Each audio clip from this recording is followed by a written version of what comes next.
In the beginning, God created heaven and earth. Now the earth was a formless void.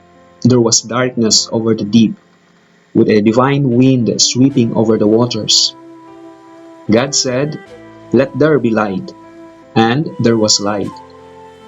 God saw that light was good, and God divided light from darkness. God called light day, and darkness he called night.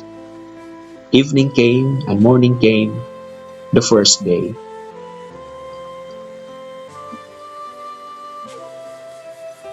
God said, "Let there be a vault through the middle of the waters to divide the waters in two." And so it was. God made the vault, and it divided the waters under the vault from the waters above the vault. God called the vault heaven. Evening came, and morning came, the second day.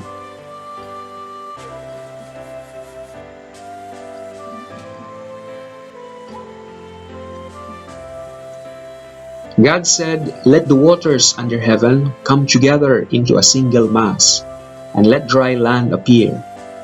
And so it was. God called the dry land earth, and the mass of waters seas. And God saw that it was good.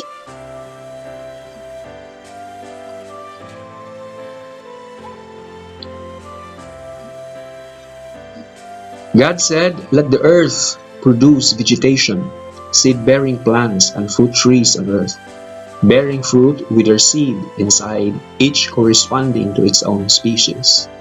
And so it was. The earth produced vegetation, the various kinds of seed-bearing plants, and the fruit trees with seed inside, each corresponding to its own species. God saw that it was good. Evening came, and morning came, the third day.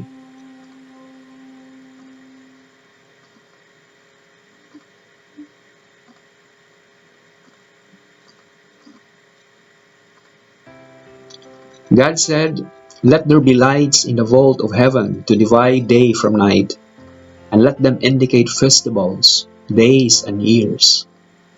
Let them be lights in the vault of heaven to shine on the earth." And so it was.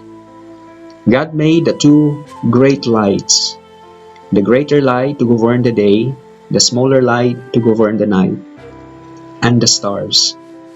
God set them in the vault of heaven to shine on the earth, to govern the day and night, and to divide light from darkness. God saw that it was good. Evening came, and morning came, the fourth day.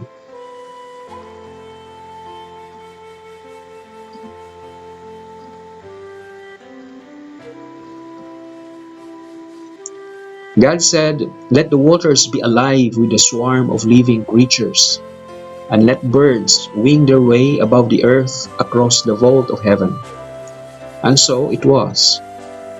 God created great sea monsters and all the creatures that glide and teem in the waters in their own species, and winged birds in their own species. God saw that it was good. God blessed them, saying, "Be fruitful, multiply, and fill the waters of the seas, and let the birds multiply on land." Evening came, and morning came, the fifth day.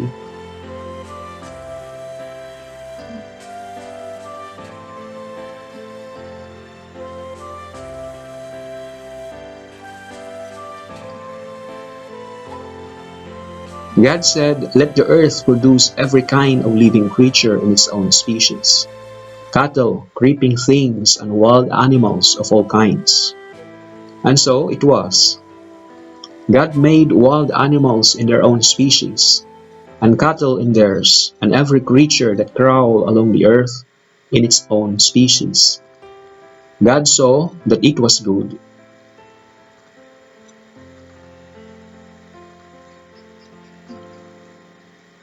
God said, "Let us make man in our own image, the likeness of ourselves, and let them be masters of the fish of the sea, the birds of heaven, the cattle, all the wild animals, and all the creatures that creep along the ground." God created man in the image of himself. In the image of God, he created him. Male and female, he created them.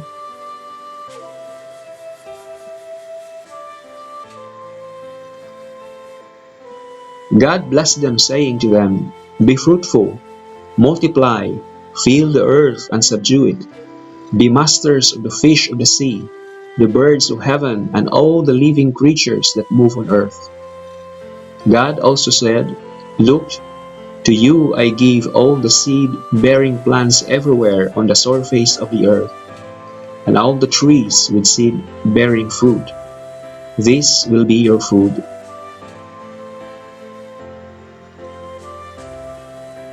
And to all the wild animals, all the birds of heaven, and all the living creatures that creep along the ground, I give all the foliage of the plants as their food. And so it was. God saw all he had made, and indeed it was very good. Evening came and morning came, the sixth day.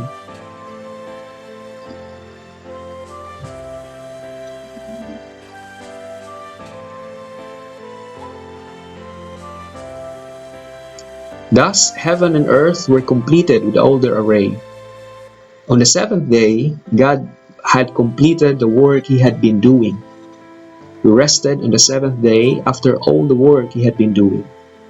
God blessed the seventh day and made it holy, because on that day he rested after all his work of creating.